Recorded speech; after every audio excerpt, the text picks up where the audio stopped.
pagpupuri po sa ating pong Panginoon. Salamat po sa Diyos, hindi po maiwasan na hindi po maluha kung ating pong babalikan ang mga panahon na nagsisimula po ang church at 41 years na pala ang ating pong ipinagpapatuloy na ilaban ang pangalan ng ating pong Panginoon. At bago ko po tawagin ang ating pong speaker, hayaan po muna natin na makilala po natin siya ng lubusan kahit sa isang sandali na maikling pagpapakilala dahil ang dami-dami po nito. But however, sabi ko sa kanya, pipiliin ko na lamang. Sabi niya, pumili ka na lang ng ilan. Okay po. Ating pong speaker po ngayon ay maganda. Yun po yung gusto ko muna unahin. Maganda po talaga po yan. At talagang ang puso po niya laging tumitibok para sa Panginoon sa paglilingkod mula na nakilala ko at nakasama po sa training program. Siya po ay supervisor sa dati niyang work sa TMX Philippines, tama ba? At nag-join po siya ng training program sa Christ to the Orient 1984 bilang isang registered midwife hanggang ngayon. Kaya kung kayo po'y magkukonsulta, marami pong matututunan po kayo sa kanya. Siya po ay Bachelor in Community Health Services sa TLM Islamic Studies. Tama ba? Separate po yan. Yan po. Okay. So nag-join po siya sa Christ the Orient 1984 hanggang 2004, batch 11. So siya po rin po ay nag-graduate as a Bachelor in Community Health Service, pamantasan ng lungsod ng Maynila. Ang dami naman palang ano. Siya po ay nagkaroon ng pioneering and church planting from 1984 hanggang 1987. So talagang bihasa na talaga ito sa pagtatanim. Huwag ka na At siya po ay project coordinator ng Alay sa Tribo from 1984 hanggang 2004. Kaya talagang ano po ito sa paglilingkod sa Panginoon. At nagkaroon din po siya ng short-term mission sa Thailand, Myanmar, border Golden Triangle. So, alam niyo po, talagang kilala po yan na maliit pero directly pagdating po sa paglilingkod sa Panginoon. Coordinator po siya ng Tribes for Christ Ministries. Kung alam po natin ang mga mission, ano po yan, mga organization from 1990 to 2004. Siya po ay nag-transition to Muslim world early 2000. Kaya kayo po na may mga burden sa tawag dito sa Muslim area, pwede niyo po siyang konsultahin. Okay. So, siya po yung naging Overseas Missionary Fellowship sa OMF. Nag-work po siya from 2006 to 2008. At present, siya po ngayon ay Assistant Pastor ng Care Channel Jesus for... our great shepherd. Tama ba yun? Ay, sorry. Yes, Jesus our great shepherd. Hanggang ngayon, siya ay nag-work po doon as head mission department. So, ang dami po niya, kaya hindi ko na po sinulat po dito sapagkat siya po ay nag-work sa Care Channel Incorporated 2008 hanggang 2023. Diyan na po siya, kaya marami pa yung pera ngayon. Hindi ko So, okay. At naging Medical Ambassador International 2024 up to present. Kaya kayo po na may mga mission-minded, pwede mo tayong mag-connect sa akin. Marami po yan po itutulong po sa atin. At kagalakan ko po ngayon na ipakilala ko sa inyo ang ating pong tagapagsalita. Siya po ay ating pong classmate sa Christ to the Orient, batch 11. At marami po kami kamasan dito dahil kung hindi ko po nalilimutan, o tama po sa alaala ko, kami po ang kauna-unahan sinugo po ni Pastor Balana sa mission survey. From Cebu to Ormoc, hanggang Tacloban to Samar. Kaya dito na po noon si Pastor Balana kung saan po kami hahanapin. Dahil naggalugad po namin yung mga lugar na yon, at nang kami pabalik na, wala pa kami pamasahe, natuto na kami mag-enhance ng barko nang kami pabalik. Kaya nakakatawa po yung karanasan po namin yon dahil wala kaming pagkain, wala pa kaming kahit na ano na pera para lamang po kami makasakay. Nilehans po namin yung barko na yon. At alam niyo po, binigyan po kami ng special na treatment ng ating pong Panginoon. Amen. At salamat po sa Panginoon. Ngayon po, kagalakan ko pong ipakilala ngayon ang aking batchmate na to, si Pastora Evelyn Olaes.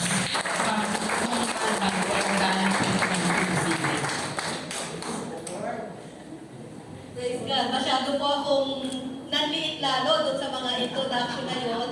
Napag po sa loob ko na gumawa ng resume, kaya lang sabi ko bago ko pa makalimutan ang mga mission journey ko, might as well write up my journey. Salamat sa maikling introduction. And I really appreciate Pastor Ninfa kasi habang nakatayo sa dito, naalala ko mga bloopers namin sa mission. I remember Tacloban, isigaw pa po tayo sa Tacloban, nire-check kami doon. And we were at Ormoc pala. Nire-check po kami doon and ang sabi namin, nag-pray kami nung nasa terminal. Kung ano mang unang bus na dumating dito sa terminal, yun ang sasakyan natin. We just had a handful of coins sa aming pong kamay. Bulto-bultong gospel tracks at isang bag na aming pong mga damit. And that was a turnabout experience for us kasi ang dami namin naranasan. Kasi ako unang sumigaw na bus company at na bus po na dumating dito sa terminal. Sabi, Tacloban! Sabi ko, yan na rin, sakay na tayo. Wala po kami pera. No, pero the Lord has provided for us. We've stayed many months sa lugar, but hindi po kami pinagutom ng ating Panginoong Diyos. Amen. The secret is obedience to His will. Even though we don't know what's the next step, at hindi mo alam what's the next step, but alam ni Lord kung saan niya tayo dadalhin. So it's nice to look back yung po mga first few years po ng aming pong pang-mission. It was really a faith-building experience that we have with the Lord. And looking back, I cannot say na nagsisi ako, but all I have to say is, thank you, Lord, for those many experiences and encounters with you and your people. Bago pa ako magpasimula, I want to congratulate SNK, sa bayang ni Cristo Christian Church, sa inyo po 41st anniversary. Wow, it is a long journey. If not of the Lord, hindi naman kayo makakarating this far. Kasama ko po ang aking pong mga kasama sa church, mentee ko at the same time, isa sa mga elders ng church, si Elder Tess, at ang kanyang asawa, soon to be deacon ng church, is the head of the technical department ng aming pong church. And they were privileged, I'm privileged na hinatid po nila ako dito kasi may sasakyan po sila. Sabi ko, oo nga, pwede naman sanang nag-grab na lang ako. But sila po talaga yung official na lagi pong naghahatid sundo sa akin sa bahay because yung sasakyan po nila is a fruit of their prayer and labor of love for the Lord. Nakuhin ko ang Panginoon Diyos. Thank you so much. Sa Panginoon, naku, 41 years kami po, yung magti-36 pa lang next year. Kayo, this year, nauna na po kayo. At naniniwala ko mas marami pa pong pagdadalan sa inyo ang Panginoon. Nagkaroon po kayo ng transition of leadership, but si Lord pa rin po ang kasama niyo and the head of this church. Congratulations once again. I believe the Lord will continue to bring harvest of souls in this church as long as you will continue to be faithful to Him who is faithful to you through the years. So ngayon po umaga, I am privileged to share with you isa pong inspiration na nanggaling po sa puso ng ating Panginoong Diyos. Allow me to medyo mag-konting tweak, medyo dahil 41 years na kayo, sabi ko, ay Lord, pwede ng evangelism, isama ko na rin yung vision. No, medyo palawigin po natin yung ating tent, di ba? Umalagwa po tayo ng konti at hayaan po natin, tingnan po natin ano pang mga bahagi ng paglilingkod, opportunities na pwede pong ibigay sa atin ng Panginoon. Hallelujah. Ang tanong ko po ay, ano bang pagkakaiba ng evangelism at missions? Pareho lang po sila, mag-share ka ng gospel. Sa evangelism po, you save the unsaved. Sa mission, ganun din naman Pero, short, maikling explanation, sa mission po, you are reaching the unreached. When you say saving the unsaved, it doesn't gospel. In fact, many of them, maybe you have experienced you have been sharing the gospel to them, but they rejected what you are sharing. They rejected Christ. But for those who are, pag sinabi natin mission, we are reaching those who have never heard the gospel, even but once in their lives. Unfair naman ng church kung nakafocus tayo sa mga kapitbahay natin na ayaw nilang mag-respond dun sa invitation to have a personal relationship with Christ. But in fact, there are many people, even in the Philippines, who have never heard the gospel even but once in their lives. Aware po ba kayo doon? Okay. Aware po kayo doon, ano? So I believe the church will accept the challenge today that we look, as a family, we look at this area of ministry because I believe missions is the heartbeat of Jesus. Amen. Amen? Kanta natin in the mountains, in the streets, in our family, it's all-compassing. Lahat po yung gusto ng Diyos, abutin po natin. And we are here as a church because the Lord wants us to take part in the fulfillment of the Great Commission Monday. Amen po ba? Hallelujah. Amen. So ang pamagat po ng ating pag-aaral ngayon ay Family on Missions from our home to the nations. Hallelujah. Excited po ba kayo? Hallelujah. Family on missions from our home to the nations. Well, pag sinabi po natin family, I don't confine myself to looking at you as basic unit of the society. Yung po mga family nyo. Ilan po dito ang kasama ang anak, ang nanay, asawa, lolo, lola? Ilan po dito? Ayun. Ang ilan po, nagpaplano pa lang magkaroon ng family. Tama? Yung iba siguro iniluluhod nyo pa po ngayon yung inyong mga member ng family. So kung wala po kayo naman po single, tignan na lang po natin that this church in your family, tulad ng patotoo ng isang sister, tama? So don't be disheartened na hindi ka kasama dito. Lahat po tayo kasama dito. Sabihin niyo po sa katabi niyo, kasama ka dito. Okay, lahat po tayo. So it's not an excuse that you don't have your biological family here na sabihin niyo hindi ako kasali diyan kasi ang pinag-uusapan family. Remember, you have a spiritual family. Once sa aming pong church, nagkaroon po kami ng tema, My Church, My Home. Do you consider your church your home as well? Yes. Yung isa nga, malayo siya sa magulang niya, but he considers this as her church and her home. Amen? So, panatagin po natin ang ating mga puso that we belong to a big family who have been redeemed by the blood of the Lamb as well, kaya kasali po tayo dito sa pag-uusap nito. Wala pong hindi kasali. Amen? So, God has called the families hindi lamang po para mag-comfort sa isa't isa, para lagi lang po silang kasama, but God's purpose is families is a mission unit to worship together, to serve together, and even together, send together for the sake of the gospel. Thank you, Sister Heidi. Ito nung nasa Orient ako, bata pa siya eh. Medyo uhugin pa, pero ngayon nanay na pala. No? Tinitingnan ko yung mga mukha, si Brother Raul dati, rakista lang sa banda, ngayon, grabe, naging lolo na pala, no? But, gray hair, we should be proud of our gray hairs, tama? Brother Raul dati, nag-upload lang siya dati, Sister Emma. Ito lang, Sister Emma, hanggang ngayon, tinitingnan niya pa ako, hindi niya matandaan. Kasi dati po, payatot po kami, yan, buti na natili pa, dati po, payat lang po ako. Ngayon po ay talagang, sana yung height yung umingkris, ano? Kaso hindi po niloob na yung height ang umingkris eh. So anyway, I want to discuss 3 points as a violent to the families, biological and spiritual families na nandito po sa loob ng sanctuary na to. Okay, meron 3 points na gusto ko pong i-share sa inyo. Worshiping together, the families, family on mission is worshiping together. It is the family's foundation. Second is, reaching beyond their walls, mission begins next door. Wala, excited na po ba kayo?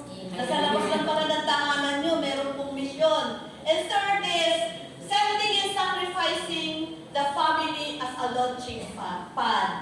Ano ba ibig sabihin ng launching pad? Nung tayo ilo-launch na ako, ibig sabihin dito po yung jumping board, ano ba bang term? Yun po yung pasimula kung saan magpupunta po tayo sa paglilingkod sa Panginoong Diyos with regards regards to mission. So remember that meron po tayong threefold role as a family of God.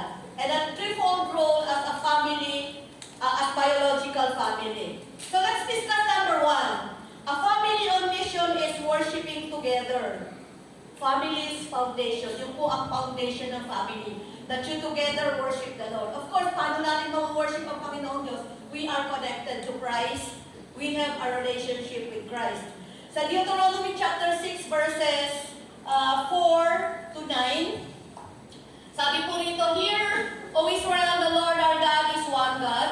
Love the Lord your God with all your heart, with all your soul, with all your strength.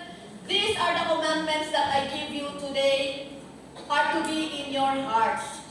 Impress them on your children. Talk about them when you sit at home and when you walk along the road, when you lie down and when you get up. Tie them on as the ribbons on your hands." Wow, dapat pala meron pa tayo ditong bowler, no, na nakalagay dito, "I am Christian." Kaya nakita niyo ba yung evangelistic bracelet? Yung mga ilang colors po na that you can evangelize. Alam niyo, that is one tool that I was able to use sa mga Muslim high schoolers na nakapag-share po ako ng gospel to them, although it is a crime for them to hear the gospel, to share the gospel. But that was the turning point of this, I think, 10 youth na dinala po namin sa camp. I was wearing evangelistic bracelet, and that was the beginning of their journey with Christ. Surrendering their lives to Isa Al-Masih, si Jesus Christ po yun. Diba? Exciting lang. So sabi po, ilagay daw po natin sa ating, iband daw po natin sa ating mga kamay. And then, bind it in your foreheads. Paano kaya yung panahon ng araw na? And then, write them on the door frames of your houses, on your gates. Kung yung mga pinanggalingan nating religion, meron silang mga sa labas ng bahay, diba? May picture ng mama nila, na mama daw ni Jesus. Na mama nga naman ni Jesus before siya, ano, di ba? Picture na nakalagay doon tayo, meron ba tayo mga ganun patotoo that we are believers sa labas ng gate ng ating tahanan? Or sa loob ng ating tahanan, baka may mga picture pa kayo dyan na parang abominable sa present ng ating Panginoong Diyos. So tingin-tingin din kung ano nakapost sa inyo pong mga loob ng tahanan nyo. Yung bata na parang may tuldok dito na pula, Diyos po yun ang mga Indians ng India, Hindu God po siya. Alam niyo po yun? So, alam niyo ba ang India ay they have more than 3 million gods and goddesses. Wow. Ano kaya bigla pinabilikuran yun? Samantalang tayo isa nga lang ang Diyos natin, narap na tayong sundin. Nahirapan ba kayo sumunod sa utos ng Panginoon? Sa atas niya. Dakilang utos, dakilang atas, pareho pong challenging sundin, di ba? Madaling i-quote in memory. Sino po dito nakaka-memorize ng great commandment ni Lord? Malagay ko lahat naman kasi 40 years, 41 years. That's too much. We have a journey with Christ in that area, no? So yung Great Commission, sino pong nakaka-memorize? Dakilang atas. Ayun, may isa naman, praise God. So bigyan natin ng assignment. Sino pastor kayo, yung nagtatrace si Pastor Dante? Ayun, pastor pa, memorize natin kaya isang araw ka na. Tapos gawin natin, i-apply naman natin. So ano pong gusto ko pong sabihin dito? What does the Bible say with regards to this? Na dapat ang family po natin ay we worship together, and kasi yun po yung foundation. Foundation natin so that we can continually serve the Lord one step at a time, growing one step at a time in different levels. Huwag po tayo makontento na song leader ako dito. Malaki po ang role ng song leader. But that is not the ultimate purpose of us, of the Lord saving us. Still, it is winning souls and making them disciples. Tama po ba? Yun po talaga ang ultimate. So, kami po sa church namin, hindi namin, o sige, ministry head ka, o sige, song leader ka, o sige, nasa pulpit ka. But that is just one of the ministries. The action talaga, ang talagang pinagagawa sa atin ng Diyos, actually, muli po binili ng ating Panginoong Diyos. Tayo po ay mag-win at mag-disciple. Ayan. So, pare-pareho naman siguro tayo ng turo. Ano? Pareho pa tayo ng Bible? Baka mainit ako bigla dito. Ay, ba't tinuturo niya? Kamangha-mangha out of this world. Pare-pareho lang po. And we grew. And nagkamalay kami ni Pastor Almin pa sa isang mission organization. That's why, sa DNA po namin nananalaytay magbimisyon. Amen. And I believe you are not spared with that. Since mula po doon kay, sino yung una si Miss Pastor Lim? Pastor Bert, bata pa ako doon, payatot pa ako, yung people pa lang yata ako, naririnig ko na sila mga Goya team, Bible study. Asa si Pastor Bert na? Ayun. Di ba Bible study, ang kisig niya dati, ang gwapo. Ang sabi ko kay Pastor Lim, ay siya ba yung maputi na medyo chubby ng konti na gwapo? Eh, pakita mo nga po si Pastor. Pastor Alex, ayun si Pastor Alex. Di ba? Yung people pa lang ako, naririnig ko na po yung Goya team, nag-Bible study na people. Imagine nakapagpatayo ng church.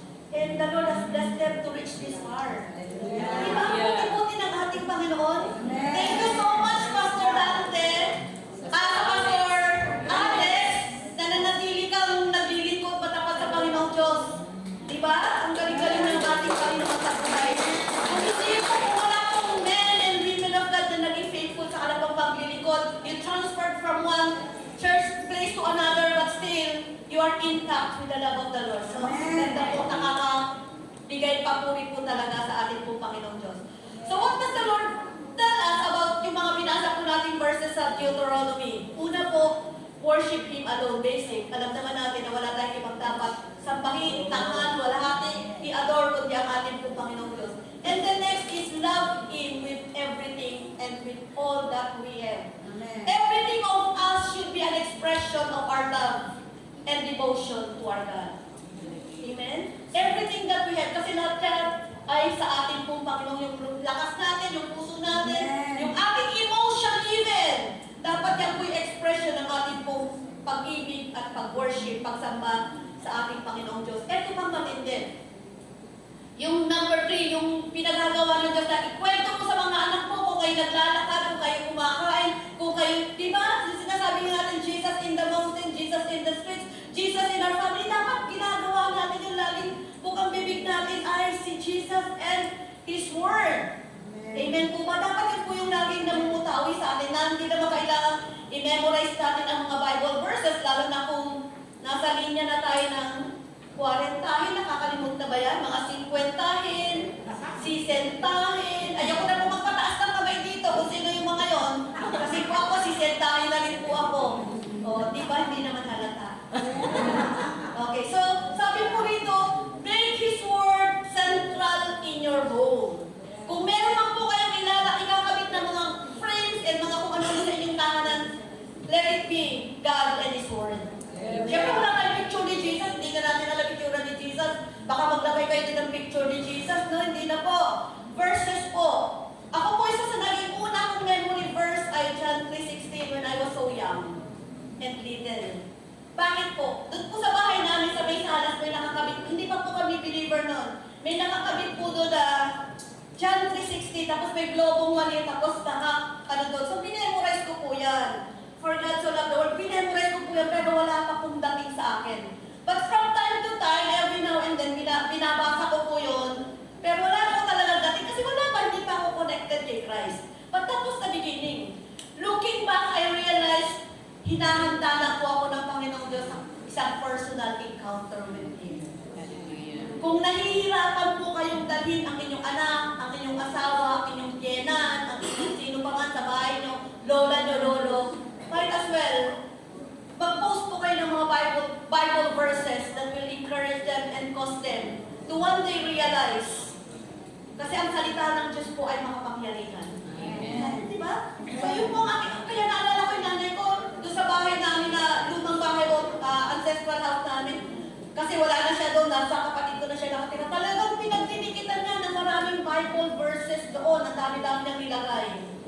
Nangyari naman po, praise God. Kasi makapangyarihan nga ang salita ng ating Panginoong Diyos. Ngayon, dalawa po sa pamangkin ko na nakatira doon ay kasama ko na po sa church. Diba? Ang galing-galing ni Lord. Hindi ko nasabi hindi ka pwede. In different ways, in different forms. Kahit anong paraan, kahit kailang anong panahon, the Lord will touch a person who is hungry and longing of the touch of Jesus. Tayo nga, longing pa tayo ni how much more. Yung po mga wala pa pong pagkakakilala sa ating pong Panginoong Diyos. Missions doesn't start with programs. O ngayon, ang programa natin, mag-evangelize tayo, hindi po ganun yun. Dapat po ang pag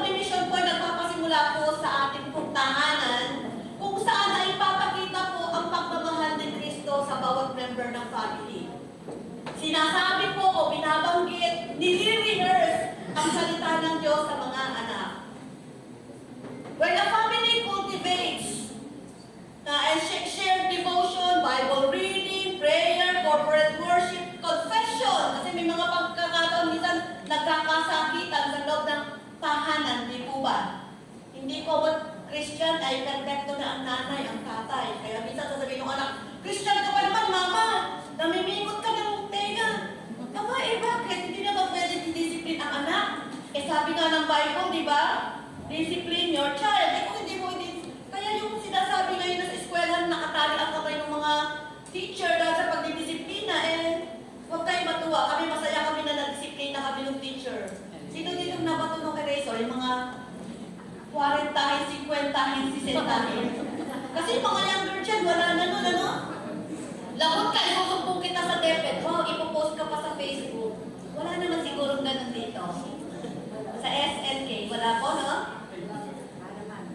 Maging honest po. Buka, amin-amin lang ito, sikreto. So wala naman po, no, Pastor? Bahala na po kayo doon sa nagpo-post sa FB lang. Yung away ng mag-asawa talagang ipopost pa sa Facebook. Tapos kinabukasan, bati na sila yung mga nakabasa, hindi pa makapupot. Di ba? Sa loob ng ano namang kinalaman ng mga buong sa worldwide, kaya ano naman kayong kinalaman ng mga yan sa problema ng tahanan? Kapusapan po yan sa loob ng tahanan, hindi kailangan i-post. Kung ang problema ay sa loob ng paaralan, di pag-usapan sa loob ng paaralan, sa classroom.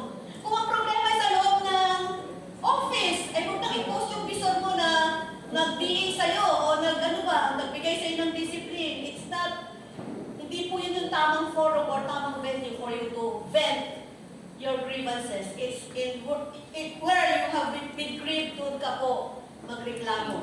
Ganun po ang Kristiyano. Well, ang church, diba, pinupost yung, si Pastor kahapon ng preaching, grabe talaga, pinatamaan ako. Papatama ba kayo mga pastors ng SNK? Wow, ang Holy Spirit, kamalayan natin, no? Kung anong kalagayan nila. Okay, anyway, huwag natin pagpiestahan ang salita ng Diyos para against magpiestahan natin because we celebrate God's goodness in our lives. And the Lord has spoken to us through His Word. Malungkot kayo kung manan kayo na Sunday worship tapos wala man lang dating sa inyo. Hindi mo man lang nakatagpo ang Diyos. Hindi ka man lang hinipo ng Holy Spirit, di ba? Parang wala lang. Nagpunta ka pa sa church. You aspire and you obey the Lord. Pagpunta ka sa church, talagang makapag-as I minister to you. Minister back to me. Yes. I believe that is the attitude of members of SNK. Hindi na 41 years na kayo, hindi kayo makakarating this far kung hindi ganun ang attitude natin, di ba? Minsan talaga may aray. Ako nga ano na nga ako, nag-umaaray pa ako minsan, sinasabi ko pa to sa head pastor namin, Pastor, grabe ka naman, dapat yung isa ang hinighlight mo yung may kasalanan, bakit naman kami ang kinakausap mo na we should forgive? Ganun talaga tayo ang love ni Lord Di ba? Ganun din sa love ng tahanan, yung practice forgiveness kasi and confession para po mas maging maayos po yung relationship. Yung pagka-practice po natin yun, it will create spiritual soil formations kasi makakapag-usap tayo beyond. Without this foundation, mission becomes just an activity. Pag sinabi ng church, sige mag-outreach tayo doon, ang saya-saya natin. Paano kung mag-isa ka na? O maiwan ka na dyan, sister ha? Ikaw na at ang asawa mo ang ma-assign dyan. Sasaya ka pa kaya? Ay, gusto ko po sama-sama together. There will be times that you will journey alone. Ganun si Lord, challenging kasi yan There will be times that you will journey alone. There will be times that even when you are in the crowd, you will feel alone. What a relief to me. It's not an assurance na pag may asawa ka, you won't feel alone. Tama? Kahit marami ka pang anak dyan, minsan there will be times. So wala akong pag-aanapan, kaya asawa ako pero wala naman. Diba? Pero pag ganun dito, wala naman siguro. Grabe po, anniversary ito Okay, balik po tayo. Ayan, naalala ko po, paano po ako dumating sa point na nandito na po ako, I owe it to my mother. Bata pa po, hindi naman bata, nagtatrabaho na po ako noon sa private yung first job ko yung nanay ko narinig ko sa church siya, actually siya ang mother in faith ko, na pag dinadala niya ako sa prayer meeting, sinasabi ko, ayoko kasi panibagong sosyal, ano naman yan. Pero ba dito kabataan na pagkabiyaya ng magulang sa church ay as if they are dragging their feet papunta sa church. Thank you, Lord, if you have outgrown that stage. Kasi ang saya po pag buong member ng family excited pumupunta sa church. Ako po dati, I am dragging my feet kasi mahihain ako. Kaya ayoko po nung ganung sosyalan. Gusto ko ako lang mag-isa. But because of the modeling of my mother, ako po at ang aking member ng family po ay nakakilala sa ating Panginoong Diyos. It was not that easy, but the Lord has succeeded and was victorious in bringing us all to the Lord. Yung kapatid ko po dating drug addict. Kala mo may mga gamit pa doon sa boxes na nakalagay dyan kung ano. Di ba dati uso sa atin yung mga boxes na binibili natin ng yung mga gamit sa bahay, mga bread toaster, oven toaster, nakalagay pa sa box yan. Kala mo may laman pa, pero wala na palang yung mga laman na ibenta na. Kaya huwag na po kayo mag-display, gamitin nyo ng gamitin, baka abutin lang po ng fracture yung mga bago yung kumot, kulang po, unan, punda, baso, plato. Ano na po yung gamitin. Ako ginagamit ko na po kayo kasi sayang naman, ano, sinong makikinabang dyan. Worse, if nagkaroon pa ng mga calamities, edi binaha pa yan, at saka, ano pa yung nabasag pa yan sa earthquake, God forbid. So I saw the model of my mother. Nag-vision po yan, nag-exposure trip po yan sa Dumulpos. If you have shared pa sa Arlene pa ang Dumulpos, alam nyo, napuntahan ko yun, ito na. Matanda na ako nung nakapunta ako sa Dumulpos. Samantalang yung nanay ko, she was one of those leaders of the church that Christ to the Orient Missions. Ewan ko kung naabutan pa ni Pastor Alex yun, na nag-Dumulpos. Nakapag-Dumulpos ka po. Dinala yung mga elders and leaders sa church sa Dumulpos. It was like one-day journey from dusk to dawn. Ay, from dawn to dusk ang lakad po. Nasubukan ko po yan, talagang hindi, ang hirap po talaga. But it was my turning point. And the turning point of young people of my church now, that some of them get involved in missions, some responded to the call, some are supporting missions, some are praying intentionally for missions. You have had exposure trips? Dalhin po natin, punta na yung Buscalan. I was one of the pioneer of Buscalan. Nung inaano pa lang namin yung lugar na I was with Pastora, sino to? Mirna. I was with her and then we did some project doon na napaka-challenging. CR lang, inabot ng ilang taon para mapagawa dahil ayaw po nila ng CR. Kasi nga, ang pupo ng baboy ay, naabutan niyo pa ba yung stage na yun? Ang pupo ng baboy pagkain po ng tao. So kung magpupupo ka po, ayan ang mission house, tapos rice field, tapos ito mga konting kabahayan lang. Pag magpupupo ka po, kahit saan na, di ang dami CR, dala ka po ng isang pakpak, at yung isang kamay mo nakahawak sa ilang pirasong kape, puno ng kape. Nakita niyo yun? Wala na yun? Ano year na kayo dumating? 2011. 2011, oh. Hindi nyo na naabutan. May CR na dumating kayo, tama? Kasi nagtayo kami ng communal CR doon. So hawak mong ganyan, tapos yung isang patpat, ay isang kamay may hawak na patpat. Kasi any moment, maamoy po ng baboy, yung iniwan mo doon, finish or not finish, dudungkulin yung puwit mo para makuha niya po yung ipinaba mo doon. Hindi ba? Ang saya? Kaya sana naranasan niyo yun. No? Noong mga early days ng paglilingkod sa Panginoon. Ngayon po, excite ako nung nalaman ko na may cable car na doon. Sabi ko dati, prayer ko ng Lord, magkaroon ng cable car, although napaka-imposible. Feeling ko ang imposible. Ang haba po nung tatawinin. Hindi ko pa po siya nakikita kayo Blackbird Church when they will visit there at yung mga improvised na nangyayari po doon. Meron na daw pong lodging house, may mga homestead na daw. Sabi ko, hindi ko ma-imagine, kakapaso yung lupa. Tapos, parang, ang galing talaga ni Lord, ano? The church has been planted in that place. Dahil sa mga faithful na mga missionaries, na pumunta doon, nag-effort na pumunta po doon. And you know what? Hindi lang po kami nagpunta doon para mag-share ng gospel. We did adult literacy. Kaya yung iba po matatanda doon ay nakapag-adult literacy. Kung hindi ako nagkakamali, si Apo Wang po dati, ang bahay na katabi lang ng mission house. Ngayon, epic na si Apo Wang Od. Di mo na siya ma-reach, di ba? O, sino gusto makita si Apo Wang Od? May bayad na po yata kayo, and I think it's already dollars, no? So, ibig ko po sabihin, let's establish worship in our homes, be it biological or spiritual homes natin. pangunahin na dapat po natin gawin so that we can do the next step. Worship at home, pag sinabi ko po home, pwedeng home church or tahanan po natin, is the foundation. But mission doesn't stop there at the doors. Hindi po natatapos ang mission dahil lahat po tayo believers na dito. O naisama na natin yung ating mahal sa buhay dito sa church because it's anniversary. Isa sa mga kasi dyan bridge event is events like this that we can bring unbelieving members of the family to be in the church, di ba? So huwag siyang magmanatili dito sa doors natin ng ating pong pagmimisyon. Because we have next step to do. Mission flows out into the neighborhood. Family on mission is reaching beyond their walls.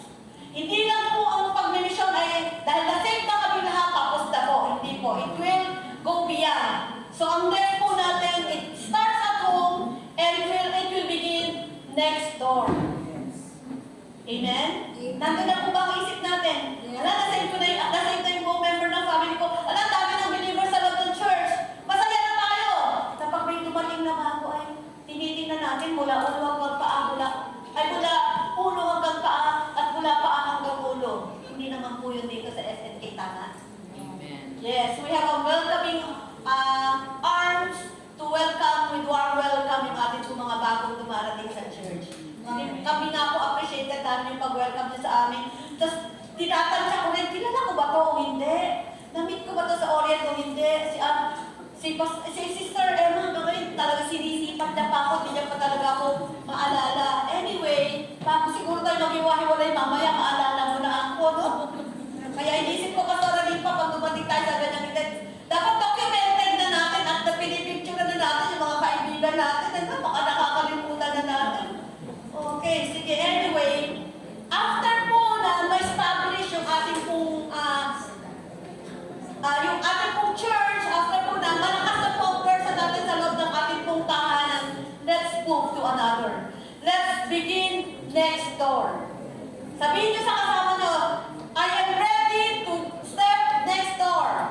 I am ready to step. Ay, kausapin niyo po yung katabi niyo. Okay, yung mga tawad sa alam yung nagkabali talaga si Lord sa mag-asawa nito Sabihin niyo sa isa't isa.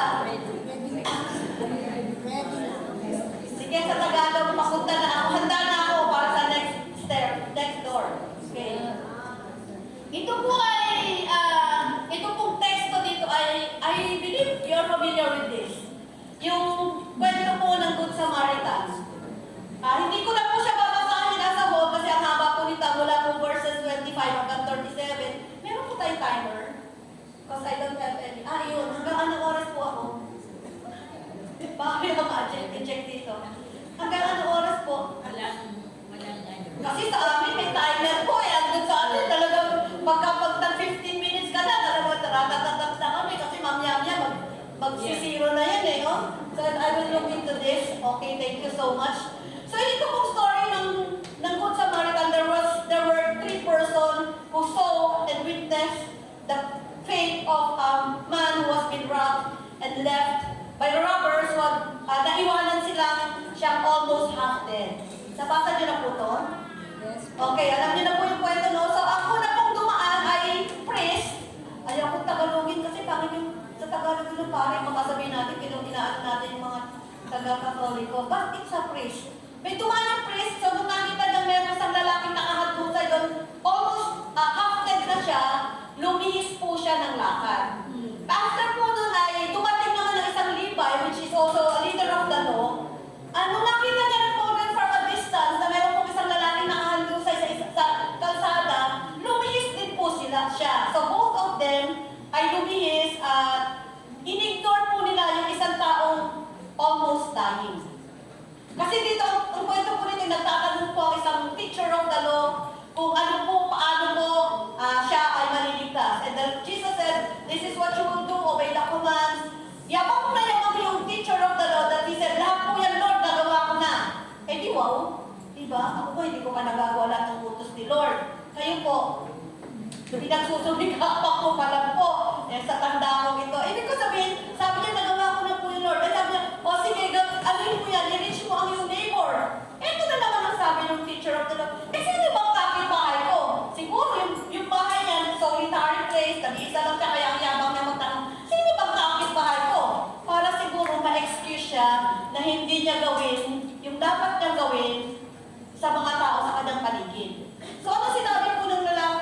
Jesus, nagkwento siya ng isang parable about the scenario ng isang Good Samaritan. Yun nga, yung priest, umiwas siya, yung Levite, umiwas siya, hanggang dumating ang isang Samaritan. Remember, during those times, Samaritans are despised. Hindi po sila accepted sa kanilang society, and hindi po sila, culturally, hindi po sila tinatanggap, hindi po sila welcome. So, yung lalaking to who was beaten and stripped half dead, ay pinabayaan po ng priest at ng Levite. They passed, dumaan lang sila, iniwasan po nila. When the Samaritan came, ano pong ginawa niya? Neglected and despised as it is, lumapit po siya dun sa taong wounded and almost dying. And what did we do? Of all people, imagine yung priest, pinabayaan yung taong nakahandusay na nangangailangan ng tulong. And the Levite as well, ang dami niyang alam about the law, the teachings, pero pinabayaan niya po. Then came a Samaritan man. Ano pong ginawa ng Samaritan? Nilapitan po niya, he cared for the man. Nag-first aid po siya, nag-perform po siya ng first aid, di ba? Tinapunan yung mga sugat, nilagyan niya ng alcohol and perfume to desensitize, para po hindi niya maramdaman yung pain, at saka para malinis, and then binandage pa niya. Hindi ko alam kung may ready po siyang first aid kit o nag-improvise lang po siya ng pang-bandage, but just the same, he did everything he had, he did everything that he can do. Ginawa niya yung lahat ng bagay na kaya niyang gawin, at ginamit niya ang lahat ng kung ano meron siya para lamang matulungan ang lalaking ito. And Jesus said, nung nakita po niya, ano bang ginawa niya? Di pa natapos to, di ba? Dinala pa niya sa bahay, panuluyan, ang pagdating doon, nagbigay pa siya ng pera, all of his resources, binigay pa niya, kakulang pa yan, dadagdagan ko pa yan, pagbalik ko ulit. So, babalikan niya pa, hindi niya na lang basta iniwan doon, o bahala na kayo. The help that he did to the dying person is holistic. Kabuuhan ng pangailangan ng tao, tunugunan niya. Will you consider him your neighbor? Yung taong nangangailangan. Diba? Yun yung sinasabi ng Panginoon Diyos. Anong sagot ni Jesus? Ito yung story. Ano sinabi ni Jesus dun sa leader of the law? Go and do likewise. So nagpakita si Jesus ng model on how to reach our neighbor. Kahit ikaw ay nakatira sa isang solitary place, kahit nag-iisa ka sa iyong tahanan, sa iyong kapaligiran, you still have your neighbor. In the Bible, who do we consider our neighbors? Hindi siya yung malapit sa'yo, hindi lang siya nakalimit doon sa kapitbahay mo o physically malapit sa'yo. Jesus defines neighbor not by yung ethnic, sige magkatribo kayo, or not by distance. He identifies or defines neighbor as according to the need and proximity. May need ba yung taong almost dying? Of course, he is peaceful. Nandun pa siya sa malapit sa kanya ngayon? Hindi naman siya, ay, may problema to sa Tacloban, magsipunta tayo. Hindi. Medyo malayo na po yun. Ito, nandyan right at her very presence, right at her very eyes, kita niya ang isang taong hurting. Someone who is hurting next to you. So who do you consider your neighbor? Tignan niyo po ang inyong kapaligiran sa labas po ng church. Pwedeng sa loob ng inyong tahanan, pwedeng people you have come across with sa sasakyan, pwedeng yung taong narinig yung nandun sa hospital that the Lord has impressed you. Pwedeng yung classmate po, ngayon kailangan na talagang mag-evangelize sa mga campuses. Kailangan ng salita ng Diyos sa mga campuses because ang mga kabataan po ngayon ay nagiging wild at nagiging rebellious. Very scary ang situation natin ngayon. Dati hindi naman natin nabibigyan ang nambabago ng eraser teacher lang at teacher lang because yes, a reason di ka nakikinig. Pero ngayon saksak na. At hindi teacher ang nananaksak kundi estudyante, nambabago ng estudyante. This is a call of alarm for all of us. Amen? It is a call to harm for all of us. It is a call for us to focus our attention from sa focus lang sa ating family, sa focus lang sa ating church. Tingnan po natin ang ating po mga kapitbahay. and within your proximity. Pwede natin gamitin yan as your jumping board or stepping stone so that you will be able to share the gospel as a family, as an FNK family, and as your individual unit of family, pwede natin gawing pasimula yan so that we can have to get involved in whatever the Lord wants us to do. I believe we are running a race with time. Nakikipaghabulan po tayo ngayon sa panahon. Amen. Masyado na pong gipit ang ating kinalalagyan, wars and rumors of wars. Actually, hindi na siya rumors. It's a reality that wars are everywhere. It's also a reality that dangers are everywhere. Yung iba pupunta na lang ako sa Amerika kasi mas ligtas doon. Pupunta lahat. There is no safe place anymore except in the presence of our God. Amen. Tama po? Hallelujah. Kaya kung kayo po ay pumapalaot at lalayo pa, kahit saan po kayo, danger is at your doorstep. Might as well, unahan na natin yung Lord. Danger na yan. Hallelujah. Let us move, let us see through the eyes of Jesus. Anong gusto niya ipagawa sa atin? Habang tayo po'y nakakungakoy sa loob ng church at nagpapalakas, umaawit ng mga awiting papuri sa ating Panginoong Diyos, there are people out there right at the doorstep of this church marching towards destruction. Marching towards eternal damnation. Walang hanggang kapahamakan. Church, what are we doing? Families, what are we doing? Consider people outside whom you see is needful and idinlaan just as your neighbor. And considering them as your neighbor, sabi ni Jesus, yung ginawa ng Good Samaritan, go and do likewise. Hallelujah. Pupunta tayo doon, lumabas tayo. Ang action po ay nasa labas, wala po sa loob ng church. Kaya minsan, nagkakasilipan ang members ng church because nandito lang sila lang nasa loob. Kaya, pag titingin na lang sila, hindi na ginawa naman na, siya kaya ang naka-assign sa ganito, hindi na. Lumabas po tayo nandun po, action, huwag po dito, huwag tayo dito magpakitaan ng pangil. Doon po sa labas, nandun po ang enemy natin. Amen. Amen? Yeah. Naririnig ko si Pastora ni Pao, nasan ka? Ay, nagbimisyon ako. Yung pastora niya, lagi mo na, nagbimisyon. Sino pong sumasama kay Pastora? Abay, samahan niyo rin po.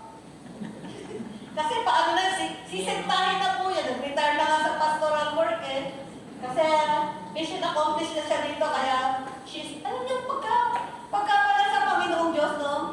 Walang retirement. Amen. No? Sabi nga ng boss ko doon sa care channel, Ate Il, mukhang nag-retire ka na, lalo ang dami mong trabaho, hindi kita mahagilan kasi minsan gusto niya akong kausapin, gusto niya mag-consulta. Lagi, wala ka na. Alam niyo, yung retirement is sa Christian, pag naglingkod ka sa Diyos, if you retire, you just, patulad ng gulong, you just retire. Nagpapalit ka lang ng gulong para makabuelo ulit. Amen. Agree po ba tayo dito mga sisentahin? Diba? Basahin natin dito kung sino mga active sa church. Pag nag-altar ko, sino unang-unang nasa altar ko? Mga senior. Okay? Tama ba? Dito din? Asan yung mga kabataan natin dahil sabi nga ng ating bayani ay pag-asa ng bayan? Hallelujah. Ang laki ng pag-asa, ang laki ng tiwala ko sa mga kabataan. They have all the resources that they need so that they will be able to reach regions beyond for the gospel. Hallelujah. Mag-message ka lang sa Facebook, di ba? About Christ, mag-evangelize ka, sa messenger mo, sa lahat ng multimedia na pwede mong kaya mong gamitin mo yan for the sake of evangelization, okay na. Pero, hindi po yan pwedeng palitan nung ikaw actual na pumupunta doon. Baka sabihin nyo na naman, pwede naman pala mag-evangelize. Ano na lang po, isa po yun sa means, isa po yun sa mode, but we do multi. Amen? Yeah. All means that we can do and we can use para po mamaabot ang mga taong wala pa pong pagkakakilala sa ating Panginoong Diyos. Your household network, your neighborhood, your workplace, your school, and many others are your mission field. Sige po, let's pause for a while. Tanungin niyo po ang Holy Spirit. Ano, Lord, ang mission field ko as a member of a family? where is my mission field? Nung nabasa ko po yung tema nyo, one more soul a year? Ano ba yun? One more soul. Pag binasa mo siya ng ganun lang, sasabihin mo, ay, bakit isa lang? But I didn't look it that way. Alam niyo ba? Ang nakita ko doon, you are so hungry for soul that you want one more. And one round deserves another. Yeah. Gets niyo yun? Kaya nakita kayo, you are clamoring and you are hungry for souls to be won for Christ. Amen. Kasi nasubukan nyo ng magdala ng soul sa Panginoong Diyos. And it was so encouraging, it was so nakakapag-boost sa atin, na kaya ko pala. And then you say, now together as a church, Lord, one more soul for your kingdom. Yeah. Sabihin nga po natin lahat ng member ng SNK, Lord, one more soul for you. Lord, I worship you. Yung mga kabataan doon sa likod. Ready, 1, 2, 3. Yes, with conviction now. 1, 2, 3. Amen. Gawin natin yan. Ito yung hakbangan natin ngayon. That Lord, kung may katabi ka sa sasakyan, sabi mo, Lord, ito ba, Kristiyano na? Nung bagong born again po, o yan yung naging attitude ko, nagkaroon ako ng hunger for the lost. Sabi ko, Lord, yung katabi ko kaya, Kristiyano na, pero mahihayin po ako ha. Takot ako sa tao, nahiya ako magsalita. Pero yung spirit ko po, nagtatanong sa spirit God, sabi ko, Lord, ito kayang taon to, saan mapupunta pag namatay po siya? Are you conscious of that? Brothers and sisters, be mindful of the role and the calling that God has given you. We are not called to be bench warmers. Hindi tayo tinawag para umupo lang sa ating po mga upuan. We are called to go and find the lost and dying that are marching towards destruction. Yun po ang role ng bawat isa sa atin. What have we done with that assignment that the Lord has given to us? Being missional means showing Christ's love in visible and tangible and practical ways. Naalala ko sinasabi ng aming pong director, si Pastor Balana, nag-share siya sa tribo, at sinasabi daw po ng tribo sa kanya, oo, naniniwala ako doon, mahal ako ng Diyos, God loves me. Pero nagugutom ang aking sikmura, nag-uumiyaw sa iyak yung aking mga anak sapagkat sila ay hindi pa kumakain. So pag may nangangailangan, sabi niya, sige, pag-pray kita. I believe we can do more than pray. Yes. Amen. You can do more than pray. Yes. So if you see the person is hurting, lagyan mo ng bandage katulad ng ginawa ng Good Samaritan. If you see a person is in pain, give that healing balm to that person. Aside from praying, provide for what he needs. I believe the Lord has enabled you. No matter how small your resources is, it will be multiplied if you will put it in the hands of Jesus. Hallelujah. Yung po ang step of faith na gawin po natin. Huwag laging wala ako ng Lord, wala ako, wag po. Insulto sa Diyos. Tama? Yes. Ako po ay na-assign sa iba't ibang lugar. Marami po, ilan po narinig ko doon, ay ako ma-assign dyan sa dito lang ako. Kasi may mga churches talaga, sa Christ ulit na mayayaman. Batangas, Balayan, mga Bagang Bataan, nakaranas po ako doon. Yabang ko kasi nakabili ako ng mga ministerial Bible. But then, my heart was aching for the tribal peoples. I caught in an accident that I almost died. Kasi kami biyahe papuntang Nueva Vizcaya. I was assigned DVD Quirino. At habang nag-home visit, malakas yung current, pauwi na po kami sa mission house. Napangay po ako ng alon kasi ng current ng agos. Kasi pag lakas ng agos, pauwi na po kami, hindi pwede hindi dumaan kami doon sa ilog na yun kasi tawid ng ilog yung mission house at a church. Buti na lang yung kasama ko, kaya masarap din nakapanda kahit na nandun ka sa bundok, maakyat kang ganun sa mga 6x6. Nakapanda yung kasama ko, si Pastora Nene Heforbes. Sabi ko, hindi nalulunod ako, nahawakan ko po yung panda niya. At di na po ako tuloy-tuloy na naano. But we took it as a joy. Nagtawa lang pa kami after. Kasi yung people na kasama namin, may sunong na bigas, kalahating sako, binigyan kami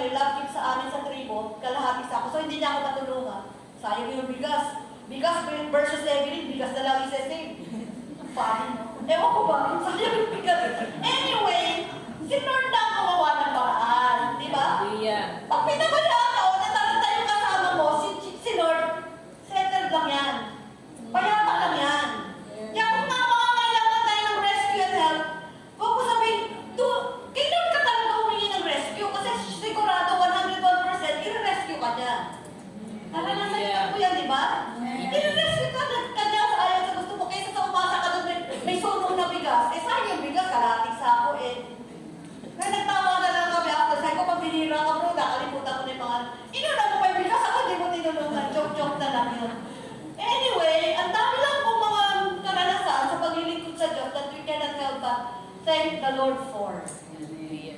Okay, ang pag-mission po, hindi po kailangan ng big budget. Amen. You only need your time. God only needs your time, your willingness and a heart to see and to love people who are in need. Hallelujah. Hindi dapat maging hadlang na wala kang laman sa bulsa mo. Recently, I was in... Anong huling tanong ko? I was in Bali. Tama ba? I was in Nag-moment na talaga ako. Recently, few weeks ago, I was in Bali. Wala po akong pera. But the cost of that, it's an Asia Pacific Regional Conference. Siyempre, attended ng mga iba't ibang missionaries and pastors from Asia and the Pacific. Southeast Asia and the Pacific. Wala po akong pera, pero sabi nung kasama ko, ate, di po kami tumatawag ng pastora pag nasa mission kasi Muslim ministry. So ate, kuya lang po kami. Ate, punta tayo sa sabi ko, sige, pag-pray ko. Alam nyo, December 2025, yung pastor ko nag-birthday at nag-pray po siya na gusto niya magkaroon ng family staycation. During that time, I only have $50 sa wallet ko na tinatago-tago ko sa pinaka-ilalim-ilaliman kasi nag-iipon ako ng dollar sana. And sabi ko, Lord, isisid ko to. Pag wala akong iniisip na kung ano man nakapalit, kasi gusto ko lang makatulog na makapag-staycation. Naalala mo, Elder Tess, mag-staycation si Pastor nung nasa Rizal Valley. So, nagbigay, sabi ko, this is my seed. I didn't think of anything. Come February, I gave $50.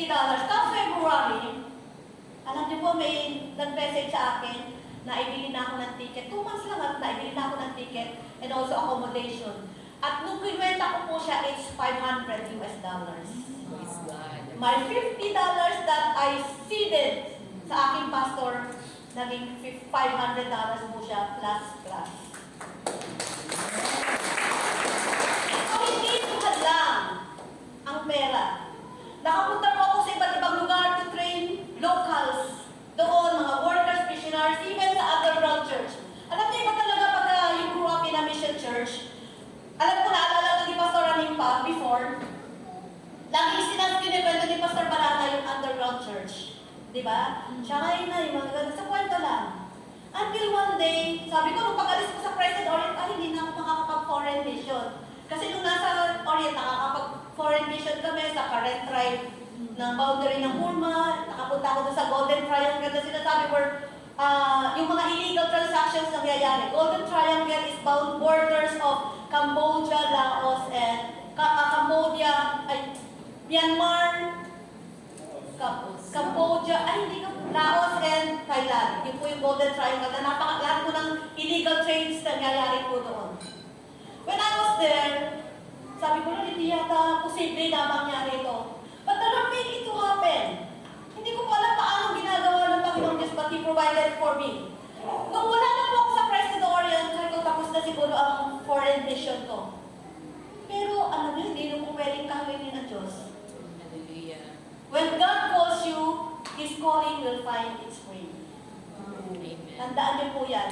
No matter ilipat ka kung ano malaman, mahirap yung church mo. Sabi ko, hindi mahirap ang tribo. Nakakatanggap pa ako na imported na sabon, na lotion eh. Yung iba kaya ayaw nila sa mga mahirap na lugar kasi, well, brothers and sisters, the God in the mayayaman ng mga churches is the same God in the mga mahihirap quote-unquote na mga churches. So ako pwede po ako namimili ng lugar kung saan ako dali ni Lord kasi nandun talaga po ang blessing. Sino mag-aakala na nandun ka sa Pilipinas, makakatanggap ka na imported sabon, shampoo, toothpaste? Di ba? So ang natatandaan ko po sa paturo ng mentor namin is, huwag niyong hapulin ang pera. Amen. Hayaan niyong ang pera ang umabot sa inyo. Tandaan mo, Hallelujah. mission field is a blessing for those who are prepared, but it is a graveyard for those who are not. Amen. So what preparation do we need to do? Yung next step po natin. Serving locally is essential. Kailangan po natin mag-serve sa ating po mga near neighbors, yung mga nasa malapit sa atin, yung mga tao na kita natin in need. But God's mission is not only local. Families are also serving, family serves as a sending base for global missions. Amen. Na-realize niyo ba yan, families? Yes. Sino po rito ang andito yung buong family niya? Nanay, tatay, anak. Ayun si Pastor. Sino ba? Yung mga wala, dito yung family, but you belong to this church family. Sasabihin ko po sa inyo, you are ascending base. Ang lamang po ng church ay andyan na, may tao na. Amen? Naniniwala ka, kasawanin ba that your members will go far Hallelujah. in Amen. serving the Lord? Yes. 41 years! Ako, grabe ng empowerment na meron po kayo. Hindi nyo ginagamit, gamitin po natin yan. Pastor, your family, ano kayang plano ni Lord? Sa family po, ganyan lang, hindi naman lang. Hanggang dyan lang, kontento na po ba kayo, or you wish, or you pray one day, one of your children will be serving the Lord in the regions beyond. Hallelujah. Diba? Amen. Aba, ay, tinitignan ko 41 years na off. Ako po, hinog na po ang church. Amen. Amen. No, hinog na po. So, what will we do? Sending and sacrificing the family as launching pad. Ayoko niyan, sending and sacrificing. Sa mission, magtatanong ka, masasaktan ba ako dyan? Mahihirapan ba ako? Marami bang lakad? Naalala ko, nagka-transition ako from tribal mission, papunta po sa ethnic or Muslim. Nalalampas na ba ako? Sa Muslim ministry. Sorry po. Sige, tuloy ko, tatapusin ko na to. Sabi ko sa akin, nagkaano ko sa Panginoon, Lord, pagka-transition ako, hindi ko alam paano. Hindi ko po alam, kailangan ko mag-learn ng language. Ang sabi ko to sa isang missionary na kasay sa isang Muslim ministry, anong pinakamadaling people group ng Muslim ang madaling abutin? Alam nyo, ang Philippines po ay meron pong 13 Muslim people group. If you are not aware. Iba-iba po lingwahe nila, iba-iba po ang location nila. Iba-iba rin po ang kanang, although parang silang Muslim, iba-iba rin po yung mga temperaments nila. Ang pinaka-hardcore po dyan, parang ang Maguindanao, Tausug, top 3. Nandyan yung MILF and MNLF and Abu Sayyaf. Top 3 na yan. So kung pipili po, nagtatanong mo, but the Lord, hindi po dapat ganun ang tinatanong what eases you and what is more comfortable. When the Lord calls you, He will call you and He will bring you to where He wants you to be. Pag tinawag ka po ng ating pong Panginoong Diyos. Sa Great Commission po natin, ano po sabi ng ating Panginoong Diyos? Ulit, sending and sacrificing the family as a launching pad. Ano po dapat? Sabi po ng Great Commission, then, si Jesus said, all authority, heaven and earth, ay sa Kanya. Therefore, nag-establish po siya na lahat ng authority ay nasa Kanya. Therefore, go and make disciples of all nations, baptizing them in the name of the Father, Son, and of the Holy Spirit, teaching them to obey everything that I have commanded you. Ito po ang assignment ng bawat isa sa atin. Hindi po ng pastor. Bawat believers na tumanggap kay Jesus as their Lord and Savior, ito po ang assignment po natin. Young and old, Gen Z, or millennial o millennial, lahat po ay all-encompassing para po sa ating pong lato. This is very important because when Jesus left this command, it was during the time He was almost leaving earth. Huling habilin sa atin. At bakit ka matatakot? In-establish niya na yung premise, all authority in heaven and on earth belongs to me. Si Jesus na nag-command po sa atin ng Great Commission is all authoritative and all powerful. Matatakot ka po ba? Hindi. And what should we do? Sabi niya, therefore go. Yung going po natin is yung pag-evangelize, pag-mission. And after we evangelize people, we should disciple them and teach them all that the Lord has commanded. Sundin po natin, and then ang promise po niya ay He will be with us always. When Jesus has promised that He will always be with us, are we sure we are secure and safe? Yes. Kung nangako po siya that He will always be with us, He will always be with us no matter what will happen. Kung kukwento lang namin yung karanasan natin ni Pastor Alimpa, we will say, God was with us. Amen. Before, today, and towards eternity. Hindi po tayo iniwan ng ating Panginoon Diyos.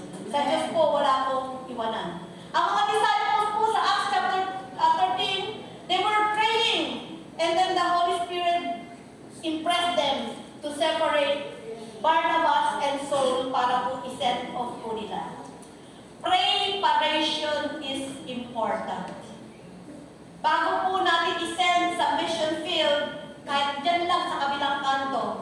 kailangan po ng praying paration. To the early disciple, it was praying and fasting.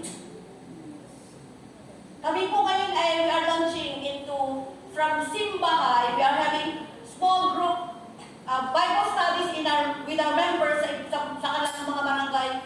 We are doing this a little bit bigger. Gagawin po namin Simbarangay and we are scheduling a Simbarangay. Simba, church, bringing the church into the barangay.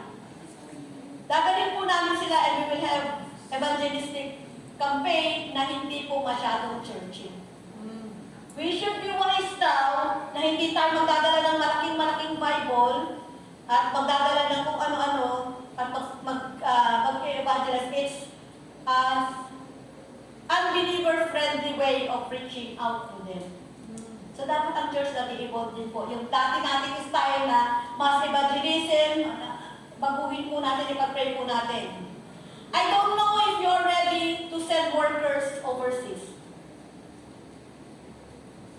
Pero si Jesus po ay nagbigay po ng instruction sa early disciples before He left on earth.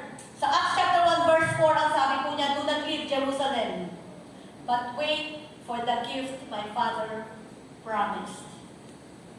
SNK Church, have you received the gift that God has promised you? Amen. If so, ang promise po ay ang Holy Spirit. Tama? Amen. And what is the benefit of the Holy Spirit? And you and I will give, but you will receive power. And what is, anong nakapanood doon sa power? Power to pray supernaturally, power to understand the scripture, power to share, power to witness, share the gospel to people. So ano pa pong hinihintay natin? At ang sabi niya po, you will be witnesses where? In Jerusalem. Yung starting point po natin, pwede yung tahanan natin, yung ating family. And you should not excuse yourself if your child or your wife or your spouse is not yet a believer. It's not an excuse because ang sinasabi po dito ng Panginoon, hindi po to one after another. Huwag ka muna aalisan dahil hindi pa nasasave yung isa sa mga anak mo, sa 10 anak mo, hindi pa nasasave yung isa, huwag ka muna umalis. This Jerusalem, Judea, Samaria, and ends of the earth, instruction is simultaneous. Sa dami niyo ba namang yan? Di ba pwedeng pag-assign, o ikaw sa Jerusalem, o yung mga kapitbahay mo yan, o kayo naman dito sa Judea. What is Judea? Nearby expansion. Yung pong lumalabas kayo ng konti. And then the Samaria is, you are crossing barriers. Yung mga hadlang, mahirap puntahan. Yung surrounding niya ay medyo pupunta ka na sa ibang tribo, ibang lahi. Ganon. And then, Bisaya ka, pupunta ka sa Kailupanuhan. Bicolano ka, pupunta ka sa Katagalugan. Yun po yung sinasabi nitong Samaria. And then, to the ends of the earth, you reach global. Yes. Gusto mo ba ng SNK Church to reach globally? Yes. That as you are honing and equipping and empowering your families to do missions in your Judea, in your Samaria, let us bring others whom the Lord has already called and prepared already to go to the ends of the earth. Amen po ba? Amen. Okay. The Great Commission is not only for individuals. It's for families, it's for communities, it's for church.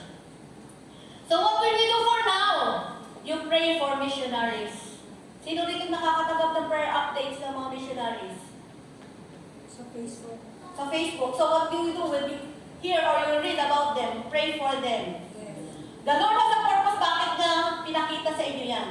And you can read marami pong mga articles about missionaries. Support financially to missionaries. Ang church po ng Ban SNK nagsusupport ng missionaries. Kahit isa lang. I think it is high time to get outside. Go outside of your doorsteps. Hallelujah. Kaya hinahanap ko kanina yung mission nyo. Titignan ko kung angkop pa doon sa pinagsasabi ko ito. But I believe every church is beating for the heartbeat of Jesus. Mission. Amen. I have been to Mongolia and my heart was aching. Although ang nakausap ko lang doon ay mga pastors and mga leaders ng church that I train for holistic development. Nung umikot po kami sa community, as it was frozen with snow, I saw them, the people frozen, hearts were frozen because they have never heard the gospel. They did not consider that. When I was in China, the leaders and workers and cell workers are hungry for the world. At kung sabi ko gusto ko wala ng Sunday worship sa underground church, sabi sa akin, cannot be very risky. But I said, young people pa lang ako, pinag-pray ko ng underground church because my church before was into missions. And in 2019, bago po nagka-pandemic, the Lord has opened the door for me to minister to the workers, cell leaders, and pastors in China. And I see how they hunger for the word. Habang natuturo po ako, nag-uumpisa pa lang ako ng verse na tatapos na po nila, why? Totoo pala. Na pinipilas page by page yung Bible at ipapasa, memorize mo yan para ipasa mo na susunod. It's true. And the risk is, when they gather together as a church during Sunday, it's just small group. Ayaw po nila akong payagan because it was risky. Ang dami pong CCTV along the hallway ng napakataas na mga, anong tawag dito? Yung bahay ko nila pataas eh. And ang ginawa ko nila dito sa harapan ko isang matangkad na babae, sa likuran ko isang matangkad na babae. Advantage of being this high, no? So, para ko. So, I was able to see the underground church. In spite of their situation, suppressed with their faith, ang init po ng pagpapupuri nila sa ating Panginoon Diyos. When we have small group, maraming pinag-uusapan, how to be generous, how to be hospitable in times na pag meron pong dumating sa kalang persecution. Mag-prepare kayo, mga practical ways, mag-prepare kayo ng extra towel, extra sabon, extra toothpaste, extra toothbrush. Sabi ko sa amin, nagkalat lang ang toothbrush, nagkalat lang ang sabon, malaya lang kami nakakapagpuri sa Diyos. Dito talagang ang pinag-uusapan yung mag-prepare kasi any moment pwede kong i-rate ang kanilang pong underground church. And bago po kami nagtuloy-tuloy, tinuro po sa akin, ito ang exit. Isang drawer na may mga damit na pag may pumasok pong anything against the church, doon po kami tatakbo, ang baba po namin doon na po sa baba. And then may magsasalo na po doon. Grabe ang orientation. But then I don't want to sow fear sa inyo po mga puso. Because missions is for you. As we are enjoying so much of God's blessing here, as we are freely worshiping God here, there are people who are yet needful to hear of the gospel of Jesus Christ. Marami pa po mga tao sa iba't ibang panig ng ating pong mundo na nangangailangan ng kaligtasan ng ating pong Panginoong Diyos. When I transitioned from Muslim ministry, sabi sa akin ni Pastora ni habang naglalakad kami sa Pilapil, bakit ka mag-Muslim ministry? Walang ganun ng Crescent Orient, wala kang experience dyan. Ang sagot ko lang po sa kanya, Jesus died also for the Muslims. And that was it. Tumahimik na po siya. And what's so consoling about it, hindi ako nag-iisa. The church has commissioned me to go in the mission field, no matter how risky. But I told my pastors and the leadership of the church, assure me of one thing. You will constantly support me in prayers.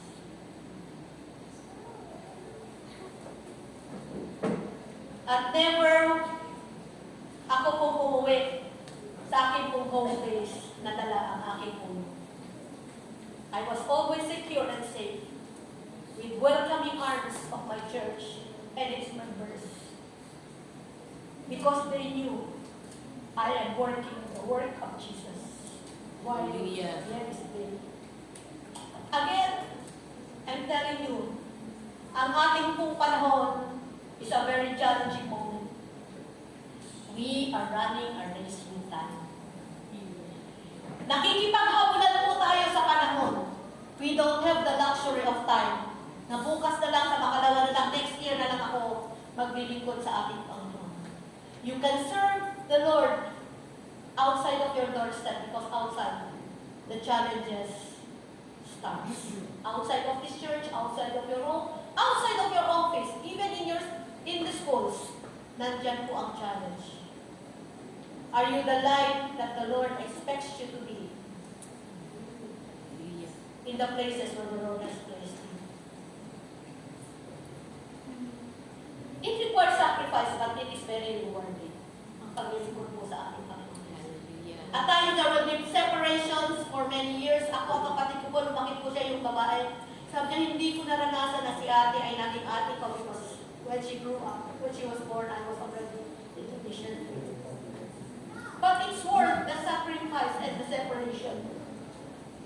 Because the Lord has given me many brothers, sisters, parents, homes, in the mission field where He has brought me. I believe hinug na po ang SNK. Kung ang church po hindi naniniwala ako, I believe. Yung figure na yan, it speaks volume. Lumabas na po tayo sa ating pong conference room. You have been equipped so much. You have been trained so much. Akala nyo lang hindi. Kasi ako nung lumabas po ako, sabi ko po kay Sister Keisha, sa teacher ko sa soteriology, wala, hindi ata ako marunong mag-evangelize. But what happened? Akala ko lang yun. When I was already in the mission field, marami pong ginawa ang Diyos. It's not me, it's God. So trust God. I believe 41 years, sa inyo siguro hanggang 30, kung sabihin nyo, ay 1 year pa lang ako, just the same. The moment you are brought in sa fold ng ating pong Panginoong Diyos, your assignment starts. So it's no excuse that you're still 1 year in the Lord, kung even months. Yung ating pong assignment ay nasa atin na po. That we go and make disciples of all nations. Maybe your nation is here in the Philippines, maybe the Ilocanos, the Kapampangan, yung kaibigan mo, just the same. It's not just geographical nation, but it's cultural, ethnic places. The Lord has been faithful to me, faithful to Pastor Arnel, faithful to the 41 years of service of Pastor Alex and the team, Goya team, is the same God that we're sharing to you this morning. Hallelujah. I think ang hamon ko po sa inyo is SNK. It's time to go to the next step. Kung meron po dito nag-overseas, well, you can serve as bi-vocational missionary. That as you are doing missions, you are earning a living for your family.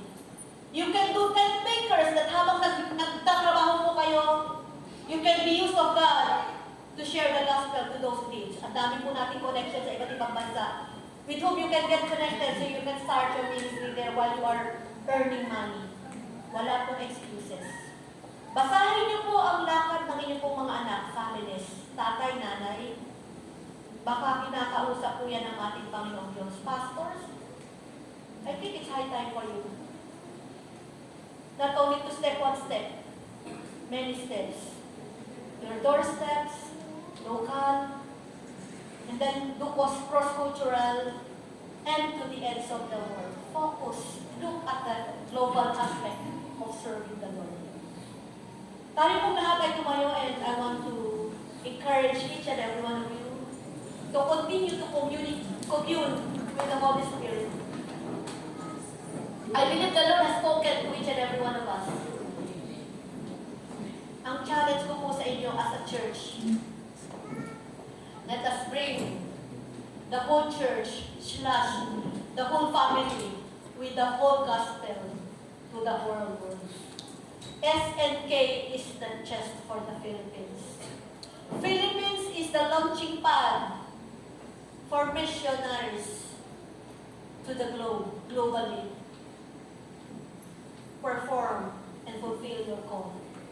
SNK. I want the song, yung worship team or yung isang sister Yes, will lead us in the song that we sang a while ago. The last one. Yeah.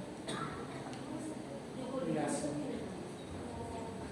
Make a difference. As we sing this song, mag-meditate po tayo, tanungin natin ang ating Panginoong Diyos, Lord, am I willing to make a difference to this lost and dying world? commune with God, with the Holy Spirit at this very moment. Gawin yung makabuluhan, maging meaningful. Itong 41st anniversary nyo, because this will be your guidepost to move farther and move forward. Hallelujah.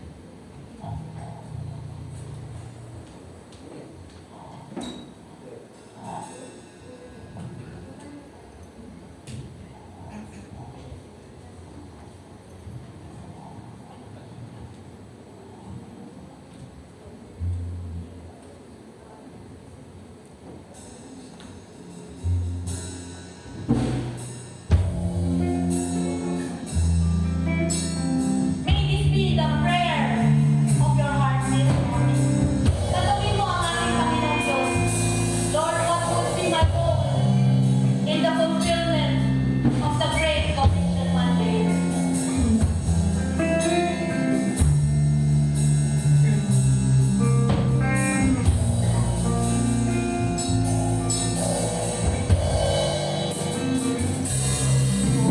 Lord, take a look at our heart.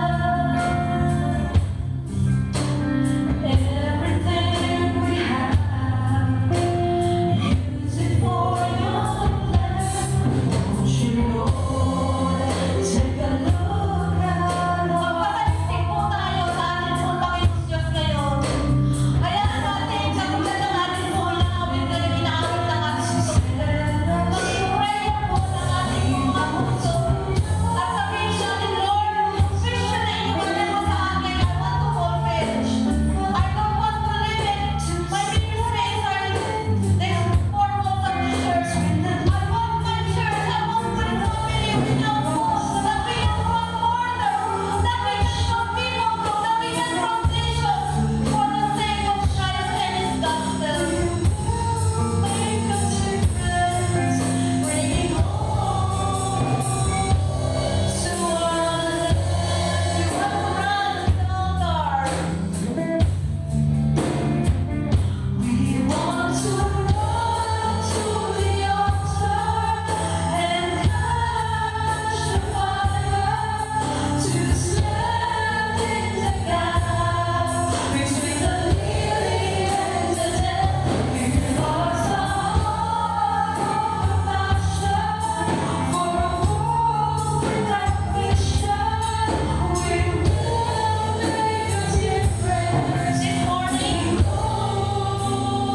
please allow me to invite the pastors of this church, kasi nasa inyong mga kamay nakasalalay ang takbuhin, ang direction na patutunguhan ng church. Can I invite you, can I respectfully invite you to come forward? I consider it a privilege to pray for you, pastors. The leadership of the church, please come forward. Kailangan mo kayo para ma-redirect, kailangan ng redirection ang inyong pong church. Remember, this is not my caprice, hindi ko po ito capricious. I'm speaking the heart of Jesus in your heart. The heart of the Father to the heart of His children this morning. Yes.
Ito, si Evelyn. Yung mga senior